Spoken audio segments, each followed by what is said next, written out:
اتنی باتیں بیان کرنا، یہ بھی اس سے یہ معلوم ہوتا ہے، یہ معلوم ہوتا ہے. حضرت مفتی صاحب نے 2.5 سپارے کی تفسیر پڑھائی تھی، یہاں پر درس قرآن شروع ہوا تھا بینوری ٹاؤن میں، اور ہم بھی شریک ہوئے تو اس وقت ہم خامسہ میں تھے. تو اس میں حضرت اللہ اکبر بس باتیں آ رہی ہیں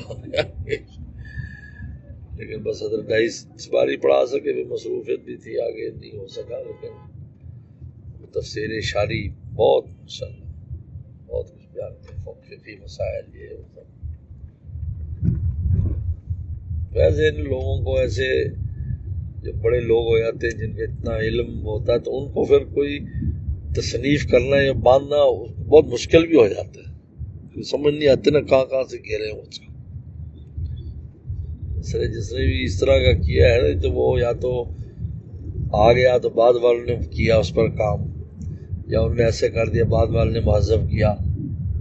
لیکن وہ بس جیسے امام تیوری ہے تو تفسیر لکھ ڈالی 50,000 صفحات کی، اور کہا میں نے 50,000 صفحات کی لکھ دی ہے تفسیر. شاگردوں کا حضرت پڑھے گا کون؟ کہتے پھر کا خلاصہ کرو، تو 5,000 صفحات کی ہوئی، وہ بھی 10-15 جلدیں. اتنا وہ فور علم تھا.